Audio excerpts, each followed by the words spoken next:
Palabras diarias de Dios.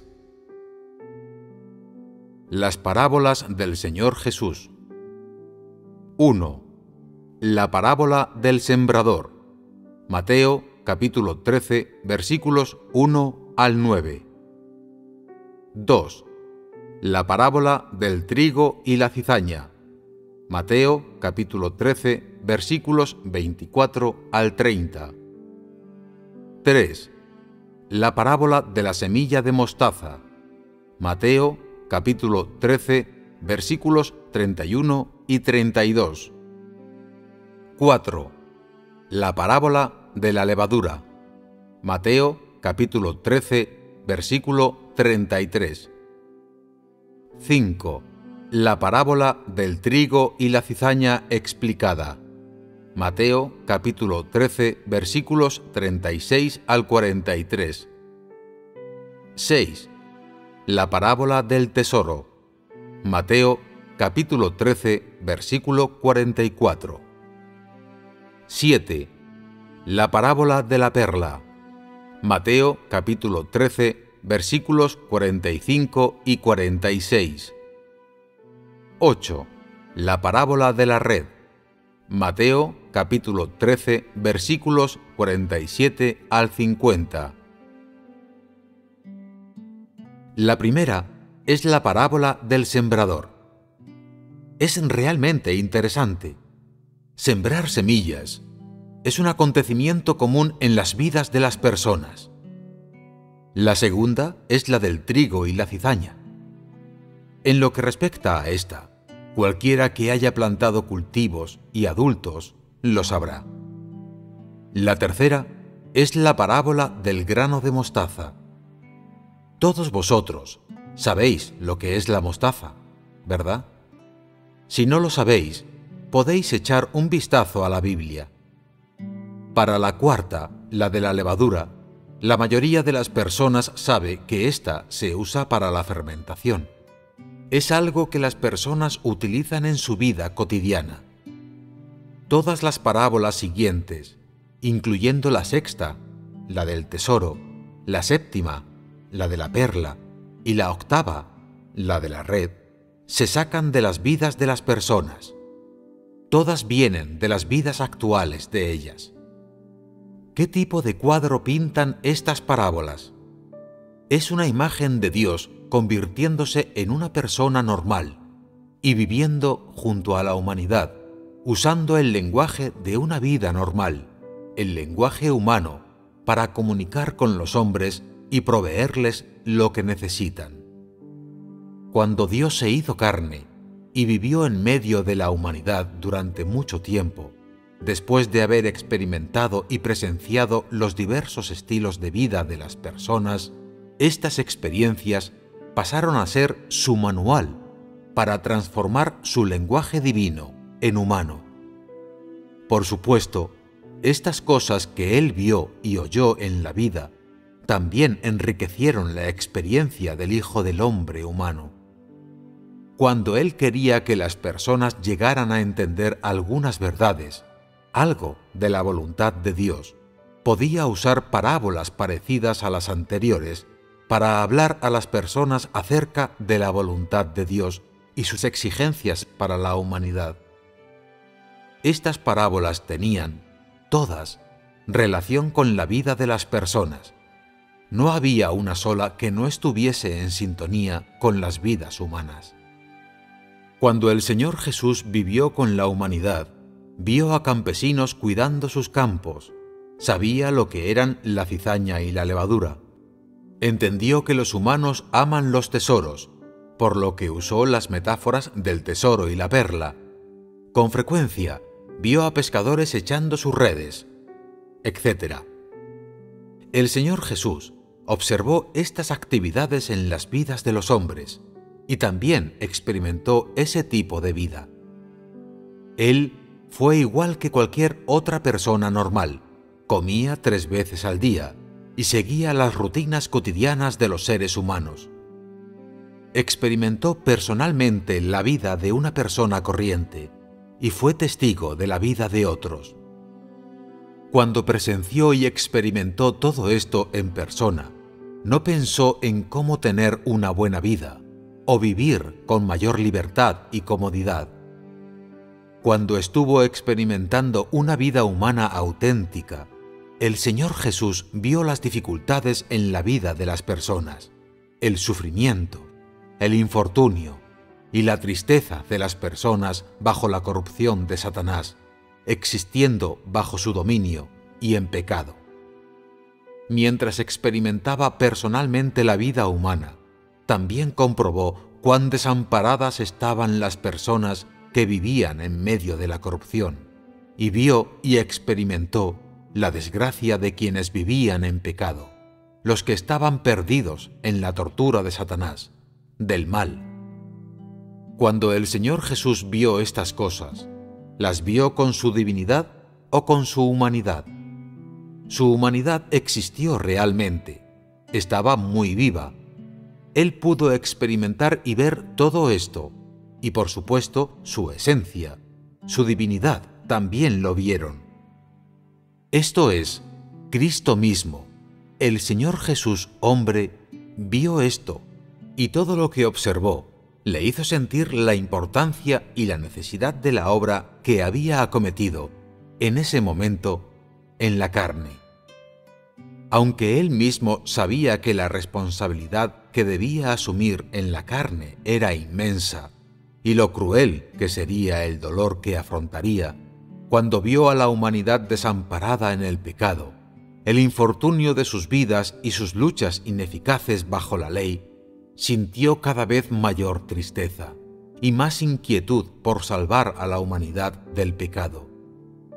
Independientemente del tipo de dificultades que afrontaría o del dolor que sufriría, estuvo cada vez más decidido a redimir a la humanidad que vivía en pecado. Durante este proceso, se podría decir que el Señor Jesús comenzó a entender con mayor claridad la obra que necesitaba hacer y que se le había encomendado. También se sintió cada vez más deseoso de completar la obra que debía acometer, cargar con los pecados de toda la humanidad, hacer expiación por ella para que no viviera más en pecado y que Dios fuera capaz de olvidar los pecados del hombre, gracias a la ofrenda por el pecado, permitiéndole impulsar su obra de salvar a la humanidad. Se podría decir que en su corazón el Señor Jesús estaba dispuesto a ofrecerse por la humanidad, a sacrificarse. También lo estaba a actuar como ofrenda por el pecado, a ser clavado a la cruz, y estaba ansioso por completar esta obra. Cuando vio las condiciones miserables de las vidas humanas, todavía quiso cumplir su misión a la mayor rapidez posible, sin el retraso de un solo minuto o segundo. Cuando tuvo ese sentimiento de urgencia, no estaba pensando en lo grande que sería su dolor, ni en cuánta humillación tendría que soportar. Solo tenía una convicción en su corazón.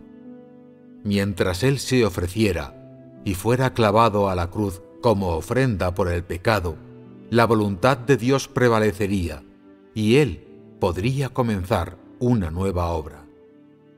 La vida de la humanidad y su estado de existencia en el pecado cambiarían por completo.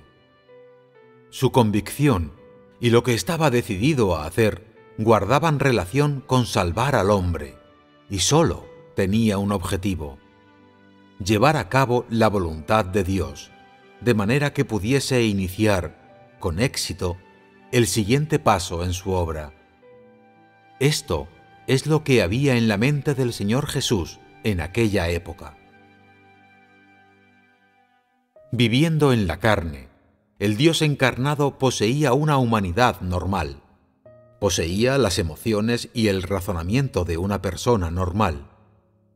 Sabía lo que era la felicidad, el dolor, y cuando vio a la humanidad en este tipo de vida, sintió en lo más profundo que dándoles simplemente a las personas algunas enseñanzas, proveyéndoles algo o instruyéndolas en algo, no las sacaría del pecado.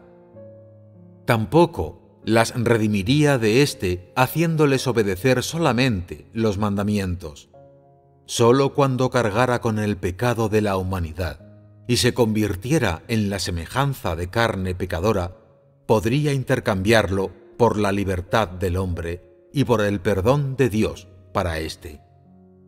Así, después de que el Señor Jesús experimentara y presenciara la vida de pecado de los hombres, un intenso deseo se manifestó en su corazón: permitir que se libraran de su vida de lucha en el pecado. Este deseo hizo que sintiera cada vez más que debía ir a la cruz y cargar con los pecados de la humanidad lo antes posible, lo más rápido que pudiera. Estos fueron los pensamientos del Señor Jesús en ese momento, después de haber vivido con personas y haber visto, oído y sentido la desgracia de sus vidas en el pecado. Que el Dios encarnado pudiera tener esta clase de voluntad para el hombre, que pudiera expresar y revelar esta clase de carácter, ¿es algo que una persona normal pudiera poseer? ¿Qué vería una persona corriente en este tipo de entorno? ¿Qué pensaría? Si una persona normal afrontase todo esto, ¿consideraría los problemas desde una perspectiva elevada? Definitivamente no. Aunque el aspecto del Dios encarnado sea exactamente igual al de un ser humano, Él aprende el conocimiento humano, habla el lenguaje humano y, en ocasiones, hasta expresa sus ideas a través de los medios o las expresiones del hombre. Su modo de ver a los seres humanos y la esencia de las cosas es absolutamente distinto a cómo las personas corruptas ven estas mismas cosas. Su perspectiva y la altura en la que se halla es algo inalcanzable para una persona corrupta. Esto se debe a que Dios es la verdad. Su carne también posee la esencia de Dios y sus pensamientos, así como lo que expresa su humanidad, también son la verdad. Para las personas corruptas, todo lo que Él expresa en la carne es una provisión de la verdad y de la vida, y no solo es para una persona, sino para toda la humanidad. En el caso de cualquier persona corrupta, en su corazón solamente se hallan las pocas personas relacionadas con ella. Solo se cuida de éstas y se preocupa únicamente por ellas. Cuando el desastre está en el horizonte, piensa primero en sus propios hijos, su esposa o sus padres, y una persona más filantrópica pensaría como mucho en algún familiar o en un buen amigo. ¿Piensa en alguien más? Nunca. Porque los seres humanos son, después de todo, humanos, y solo pueden ver algo desde la perspectiva y la altura de una persona. Sin embargo, Dios encarnado es totalmente diferente de una persona corrupta.